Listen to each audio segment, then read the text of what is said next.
All right, let's jump the map to Louisiana, where a community is mourning the lives tragically cut short on New Year's Day. Memorials lining the street, paying tribute to those killed after a man plowed his truck into a crowd in New Orleans Wednesday morning. Signs surrounding a big blue cross advertise a vigil set to take place this Saturday at 7 o'clock at night. 14 victims have been confirmed dead, several others injured.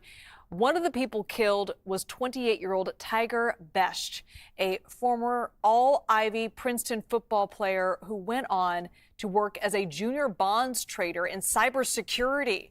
His brother is speaking out about his final moments. Let's listen to that.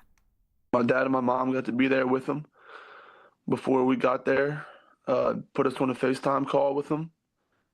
He was obviously couldn't respond to any of us, but he could hear us. I truly believe he could hear us. His eyes were closed and he was on a machine, but I know he could hear us. God kept his heartbeat beating for a reason, and I believe it was so that me and my family could tell him goodbye. Oh, it's heartbreaking details listening to the brother of one of those victims. I want to bring in CBS News national reporter Kati Weis, who's been there on the ground since the attack happened, and she joins us now. Kati, thank you for being with us. What can you tell us about the other victims in this attack? Oh, good afternoon, Liz. Wow, hearing that brother's account is just so heart-wrenching. You know, I was here just after this all took place. I was looking out of a second-story window, watching people who were injured in the street get help from first responders.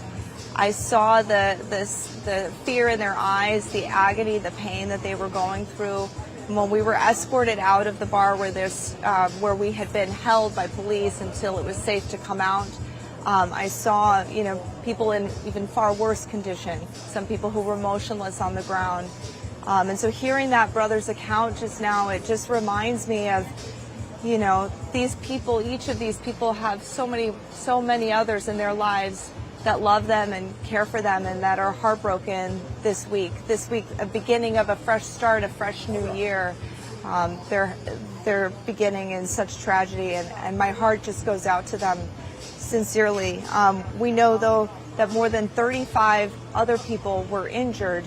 We know one of those people who was critically injured is a college student with the University of Georgia.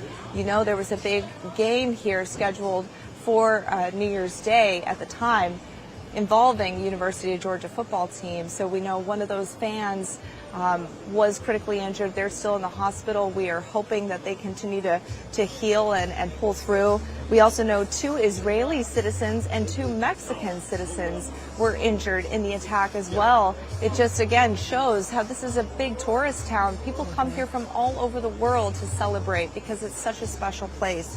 And I'm just so torn for those folks because It's something that none of us who were out here that night ever expected to witness. Yeah, no, I can only imagine what your mind must be going to, Kati, in seeing what you saw there. And it's so striking because behind you, you see tourists walking around, you see cars driving behind you. I saw somebody in a costume. So, they're trying their best to resume to normal, but yet there's this tragedy that's sort of overshadowing the community. Before you go, I want to ask you about President Joe Biden. He plans to make a visit there with First Lady Jill Biden. What can you tell us about that visit? Yes, so at this time we know that they'll be visiting on Monday, January 6th.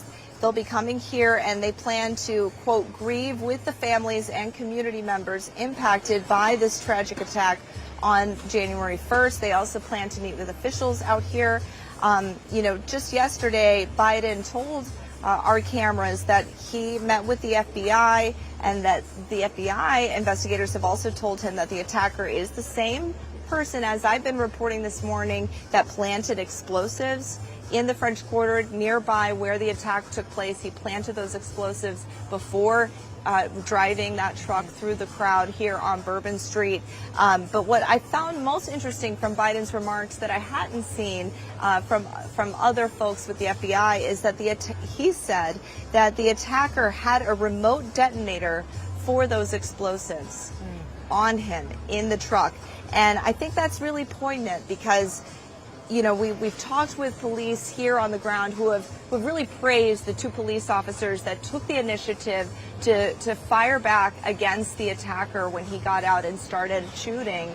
And because the police officers were able to stop him, police have said they were heroic because they prevented this situation from getting a lot worse.